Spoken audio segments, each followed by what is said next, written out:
S5 we have 3 units. The first unit comprises of again 2 parts. Just take out your syllabus. Sample surveys and sampling methods. So in S5 the first unit again has 2 parts. First one is nothing but sample surveys and sampling methods.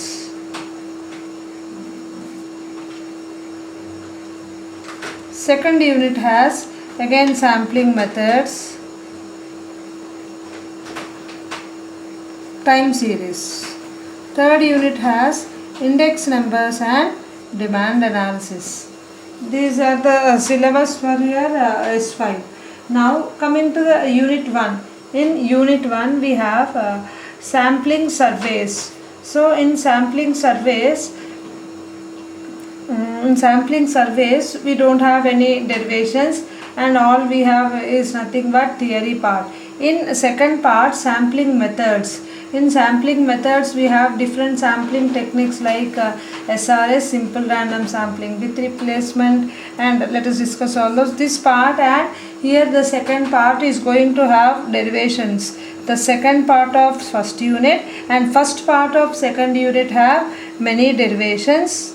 Okay, and this time series is nothing but theory 1, means like procedure, as like you read in your testing of hypothesis. You don't have any problems. Even though you have problems, those are for only practical. The corresponding theory will be discussed in time series. In index numbers also, which is nothing but theory like definitions and procedures, and this is also purely definitions. So first unit you have sampling surveys, which is nothing but theory part, sampling methods here and sampling methods, derivations.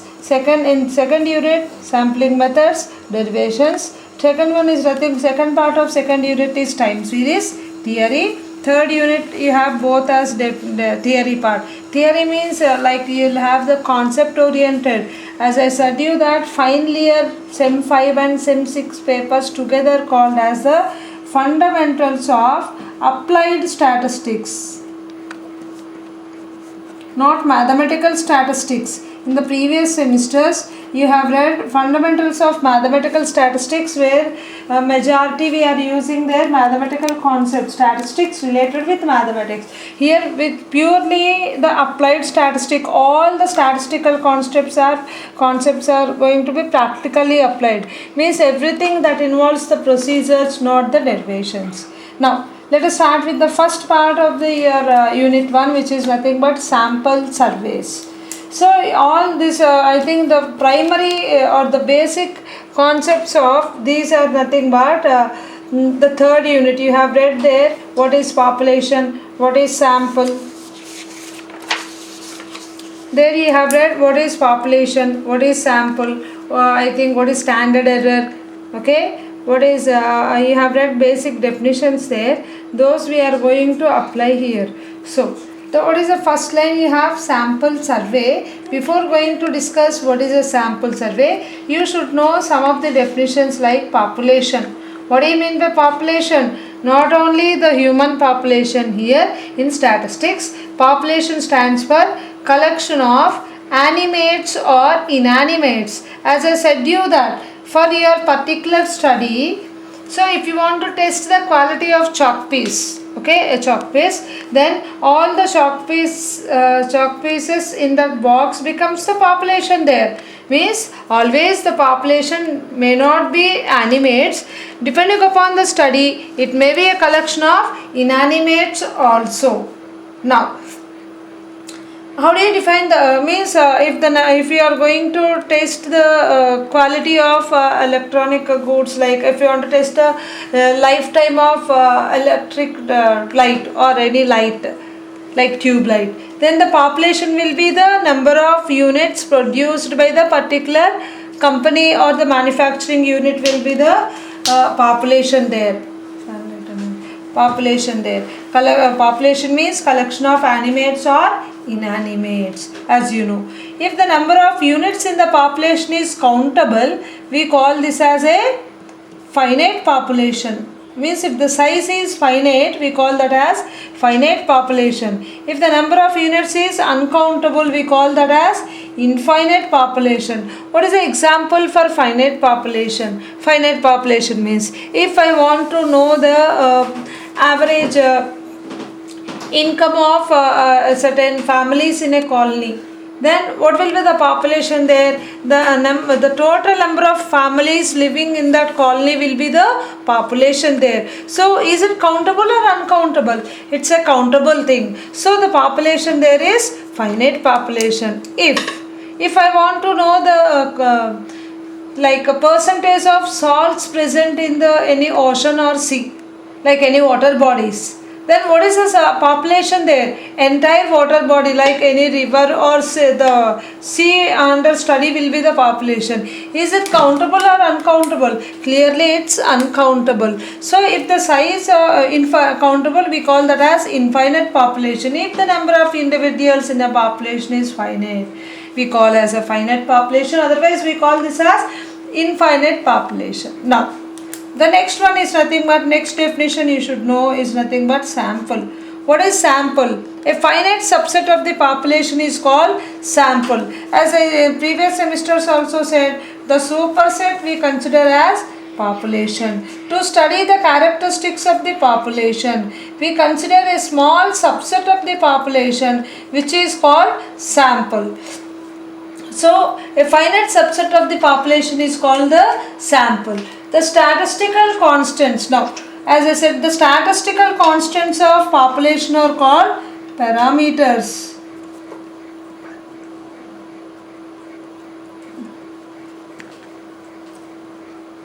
The statistical constants of sample are called the statistics. This one also I said population stands for population parameter, population corresponding constants are called parameters. Sample parameters are called, sample constants are called statistics. Okay. Now the next one is, now what the standard error? What do you mean by variance? Variance population is one superset, sample is its subset. Its constants are called parameters, and the constants of sample are called the statistics. Generally we indicate these with capital letters, and that of sample we indicate with small letters. Population mean we write with mu, that of sample with x bar, this with sigma square, this with s square, p and p. This notation already you know. Now let us discuss these are the minimum definitions you should know before discussing the topics and sample surveys. Now let us see what is complete enumeration. These are the new terms: complete enumeration or census. What do you mean by enumerating, evaluating or studying or analyzing? Now if you want to draw a conclusion regarding a study, means if I want to know the average income of families living in a colony, this is my objective here. I want to know what is the average income of the families living in a particular area or colony. If I consider or if I study each and every unit of the population, then I am considering there are, let us say that there are 100 families in that area. If I consider, if I study each and a first family, second family, so on up to the 100 families, if I consider, if I collect data from each and every unit of the population to draw the conclusions of my study, I call that as a complete enumeration or census. Means for any statistical survey, if each and every unit of the population is completely enumerated, we call that as a complete enumeration or census. So Complete enumeration is can we go with finite or infinite population? What do you mean by finite population? Finite means countable number of units in the population. Here I am specifying that population is nothing but if it is 100 units means it's clearly a finite population. When it is a finite population only, we can go for complete enumeration. So if you want to study each and every unit, the availability of the units is must. If the population is infinite, means I don't know the size of the population, then how can I go for complete enumeration? Means complete enumeration is done when the population is only finite. If the population is infinite, we cannot consider this study for our survey or objective, which is nothing but complete enumeration. So complete enumeration is possible when the population is finite only. Even though the population is finite, so if the population has 10,000 units, is it finite or infinite? Clearly it's a finite population. Even though it's a finite population, so enumerating 10,000 units takes much time. So, even though the population is finite, in some cases we cannot go for complete enumeration as it consumes more time and cost. So, complete enumeration is only done for finite populations. Those are also done when we have sufficient time and cost. Whenever we have limited time and cost, this complete enumeration is not suitable for conducting any surveys. So there should be an alternative for this, which is called the sampling. So got it, girls? Complete enumeration is done when the population is finite. If the population is infinite, we cannot choose the study called complete enumeration. Even though it's a finite population, we cannot go for complete enumeration if we have limited resources like time and cost. In such cases, there should be an alternative one to get the results for our study, which is called sampling. Sampling is nothing but drawing a subset of the population. You have population of size like 10,000 units. So to draw the conclusion, just simply I have collected 100 units from it. I have performed my particular study on these 100 units only. I have drawn conclusions for these 10,000 units based on these 100 units. Means the way of selecting a sample considerable size of this subset from the population and performing the study on the sample and drawing the conclusions about the population is called the sampling. Now you have what are the advantages or what are the disadvantages of this sampling and complete enumeration. So to perform any survey or any task, you are having two alternatives called sampling and complete enumeration. When you will go for this sampling, when you will go for this enumeration, or which by common sense tells that sampling is more preferred, much preferred when compared to the complete enumeration. So let us see what are the advantages of these sampling techniques are. As when compared to this one, it involves less time. Within less time we can perform the same task, reduced cost, and also it reduces the cost. Studying 10,000 units involves more cost when compared to studying 100 units. So this is nothing, it reduces the cost. Also it gives a greater accuracy. So if you want to collect data from, if you want to collect the same type of data from 10,000 units, there is a chance that maybe because of the patients or any other technical issues, there is a chance that the numbers may be mistaken. Means there is a greater accuracy in sampling. When compared to the complete enumeration, there is a chance that you will get accurate results. The next one is nothing but whenever the population is too large, whenever the population is too large, we cannot go for complete enumeration. The only option we have is nothing but sampling.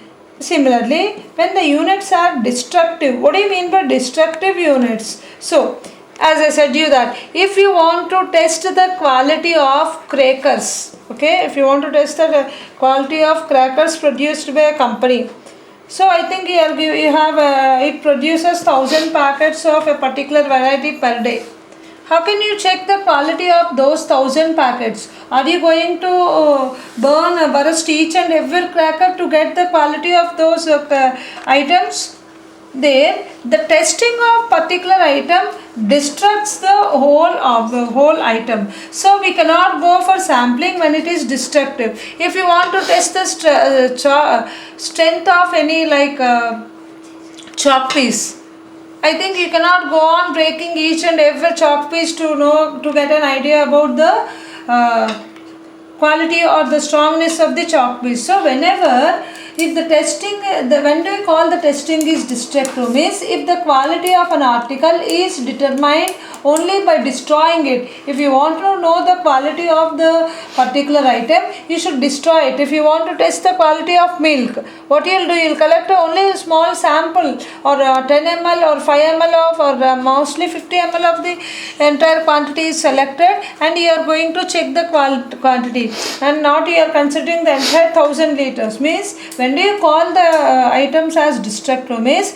if the quality of an article is determined only by destroying it, we call those as destructive. In such cases, we cannot go for complete enumeration at all. This is the need where should we go, why we should go for sampling. So we have two types of studies for any survey: sampling survey or complete enumeration. Under complete enumeration, name itself tells that each and every unit of the population being studied to draw the conclusions about. So when it is a finite or infinite population, complete enumeration is highly impossible. So there should be an alternative for this, which is called the sampling. Under sampling, we are going to collect a small subset from the sampling, and the required study is done on the reduced number of units in the sample, and conclusions are drawn based on the study done on the sample. This is called sampling. Why we go for sampling? This is an important question. Why we go for sampling, or what are the advantages of sampling when compared to the complete enumeration? It reduces cost, it reduces time, and it gives greater results. When it is too large, when the population is infinite or it is very large, we cannot go for complete enumeration. When it is destructive also, destructive means the quality can only be determined by destroying it, we call that as destructive. In such cases also we cannot go for complete enumeration. The only alternative we have is sampling. Okay.